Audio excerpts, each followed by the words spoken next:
केंद्रीय कर्मचारियों के लिए एक बड़ी खबर आई है, या फिर यूं कहिए कि एक बड़ी खुशखबरी, क्योंकि साल के अंत तक सरकार कोई बड़ा फैसला ले सकती है जिससे केंद्रीय कर्मचारियों को सीधे तोहफा मिल सकता है। अब उनके महंगाई भत्ते में जबरदस्त इजाफा होता दिख रहा है। डीए कैलकुलेट करने के लिए जरूरी महंगाई के आंकड़ों से ये साफ हो गया है। केंद्रीय कर्मचारियों को सरकार जल्द ही एक बड़ा तोहफा दे सकती है, क्योंकि डीए में बढ़ोतरी की मांग पूरी होने के बाद अब बारी आती है फिटमेंट फैक्टर की। केंद्रीय कर्मचारी लंबे समय से इसे बढ़ाए जाने की उम्मीद लगाए बैठे थे, लेकिन अब लगता है कि ये इंतजार उनका खत्म होने वाला है।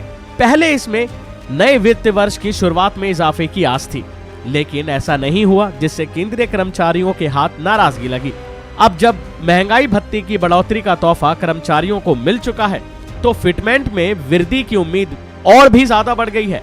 इसको लेकर केंद्र सरकार के कर्मचारियों का वेतन तय करने में फिटमेंट फैक्टर का एक अहम रोल होता है। आइए बताते हैं कैसे। अगर इसमें वृद्धि की जाती है तो सैलरी में बड़ा इजाफा देखने को मिल सकता है। इसको लेकर केंद्रीय कर्मी लंबे समय से इसे बढ़ाकर 3.68 गुना की मांग पहले ही उठाते रहे हैं। गौरतलब है कि अभी फिटमेंट फैक्टर 2.57 गुना निर्धारित है।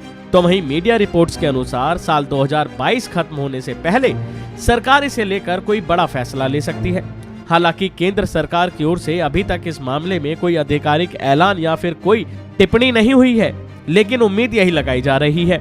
अगर नजर डालें तो केंद्रीय कर्मचारियों को मिलने वाले फिटमेंट फैक्टर में बढ़ोतरी की जाती है तो सरकार की ओर से डीए हाइक के बाद ये एक और बड़ा तोहफा हो सकता है, क्योंकि पहले ही डीए में बढ़ोतरी की खुशखबरी तो मिल चुकी है। कर्मचारियों के वेतन में इस फिटमेंट फैक्टर की भूमिका की बात करें तो 7वें वेतन आयोग की सिफारिशों के अनुसार केंद्रीय कर्मियों का वेतन भत्तों के अलावा उनकी बेसिक सैलरी और फिटमेंट फैक्टर के आधार पर तय किया जाता है, यानी इसमें बढ़ोतरी में सैलरी में इजाफा होना तय है।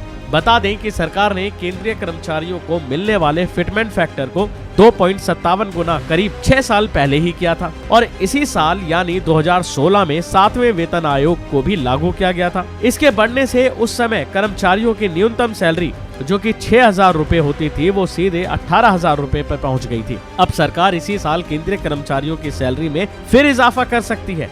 इसमें संभावित बढ़ोतरी होती है तो न्यूनतम बेसिक पे 18,000 रुपए से बढ़कर 26,000 रुपए पर पहुंच सकती है। तो वहीं केंद्रीय कर्मचारियों को महंगाई भत्ते का तोहफा अगले साल मिलेगा। ये जनवरी 2023 से लागू होगा, लेकिन इसका ऐलान मार्च 2023 में होली के आसपास होने की उम्मीद है। तो हुई ना ये केंद्रीय कर्मचारियों के लिए एक और बड़ी खुशखबरी।